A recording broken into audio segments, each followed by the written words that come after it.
GINA to be significantly boosted in several regions as contracts valued $697 million signed for sluices and pump stations.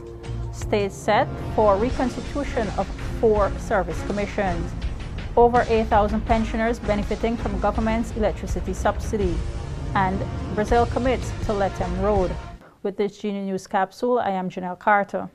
As the government of Guyana aims towards countrywide development, the Ministry of Agriculture signed 9 contracts for the construction of drainage pump stations and sluices in regions 2, 3, and 6 to ensure better drainage and irrigation of agricultural lands. Contracts for the construction of pump stations and sluices, along with supervisory services and steel sheet supply, were awarded at a total cost of $697.3 million. These are very important contracts, and I want to appeal to both the consultants and the contractors for us to complete these work on a timely basis and within the contract sum. In the last 2 years, I believe that we have a good track record of staying within our contract price and of completing our work.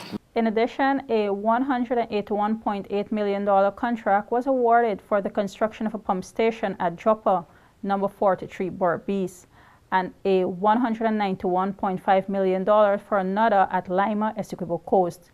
A contract to supply steel sheets to NDIA valued over $177.8 million was also awarded. Consultations between President Donald Ramotar and opposition leader David Granger concluded on the reconstitution of the service commissions on August 22nd, and the stage is now set for the swearing in of its members. The 4 service commissions are the Judicial Service Commission, Teaching Service Commission, the Police Service Commission, and the Public Service Commission.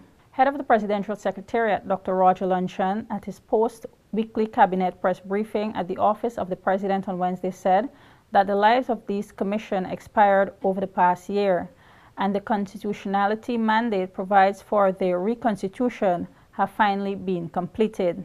The Guyana-Brazil Joint Commission on Infrastructure Projects met on Thursday, where discussions centered around the projects relating to the hydropower project in the Mazaruni and the Linden-Lethem Road. There has been recently new impetus given to the relationships via the development of initiatives, including the conclusion of the Guyana-Brazilian Joint Commission on Infrastructure Projects.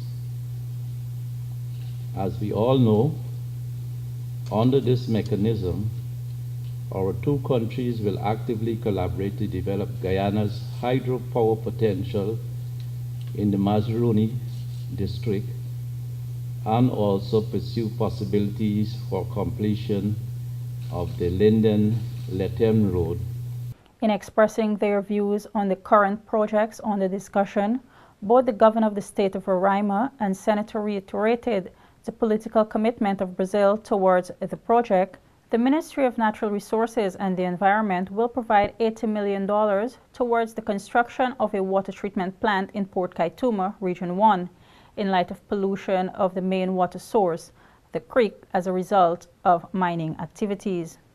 Minister of Natural Resources and the Environment Robert Persaud, who was in the community recently, said the ministry was aware of the issue and is now prepared to give support to GWI in an effort to bring fast relief to the community. During the 2014 national budget presentation, the government announced that it will be providing a 50% increase in electricity subsidy to pensioners, and to date, some 8,128 pensioners are benefiting from this intervention. According to figures released by the Ministry of Human Services and Social Security, those benefiting pensioners are from regions 2, 3, 4, 5, 6, and 7. A total of $300 million was allocated in the national budget for this program, which was implemented in 2013 and saw pensioners receiving an annual contribution of $20,000.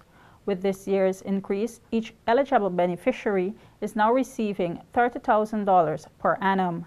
Thank you for watching this GINA News Capsule. Do join us again. I am Janelle Carter. Good night. you.